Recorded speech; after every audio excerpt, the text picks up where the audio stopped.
Hello my friends, ഞാൻ ഇന്നൊരു അടിപൊളി ടിപ്പുമായിട്ടാണ് വന്നേക്കുന്നത് കേട്ടോ.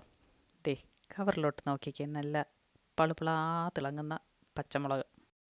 ഇതിപ്പോൾ കടയിൽ നിന്ന് മേടിച്ചുകൊണ്ട് വന്നേ ഉള്ളൂ കേട്ടോ. നോക്കിക്കേ എന്ത് നന്നായിട്ട് ഇരിക്കുന്നത്, നല്ല ഫ്രഷായിട്ടായിരിക്കുന്നത് അല്ലേ.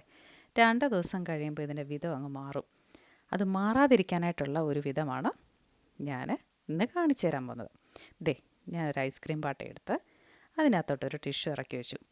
ഈ ഐസ്ക്രീം പാട്ടയ്ക്കകത്ത് വെള്ളമില്ലാതിരിക്കാനായിട്ട് പ്രത്യേകം ശ്രദ്ധിക്കണം കേട്ടോ. നന്നായി തുടച്ച് ഡ്രൈ ആക്കിയിട്ടുണ്ട്. അതുപോലെ തന്നെ പച്ചമുളക് ഞാനത് കഴുകിയൊന്നുമില്ല. നമുക്ക് കഴുകിയും വെക്കാം, കഴുകാതെയും വെക്കാം. കഴുകിയിട്ടുണ്ടെങ്കിൽ നന്നായിട്ടത് ഡ്രൈ ചെയ്യണം, അത് ഇച്ചിരി പ്രശ്നമുള്ള കാര്യമല്ലേ. എന്നാൽ കഴുകാതെയാണെങ്കിൽ അതിൻ്റെ ഞെടുപ്പ് ഞാൻ കാണിക്കുന്നത് പോലെ തന്നെ എല്ലാം ഒന്ന് മാറ്റി ഈ ടിഷ്യൂവിൻ്റെ മണ്ടയ്ക്കോട്ട് നന്നായിട്ടൊന്ന് അടുക്കി വെക്കണം.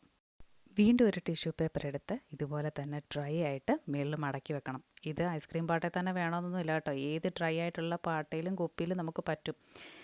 ഇങ്ങനെ അടച്ച് ഫ്രിഡ്ജിൽ നമുക്ക് സൂക്ഷിക്കാം. ഇടയ്ക്ക് ഒരു 2-3 ദിവസം കൂടുമ്പോൾ ടിഷ്യൂ പേപ്പർ ഒന്ന് മാറി കൊടുക്കുന്ന കാര്യം മറക്കരുതേ. വീണ്ടും അടുത്ത വീഡിയോയുമായിട്ട് ഞാൻ ഉടനെ വരും. Bye bye, see you, follow with me. Thank U.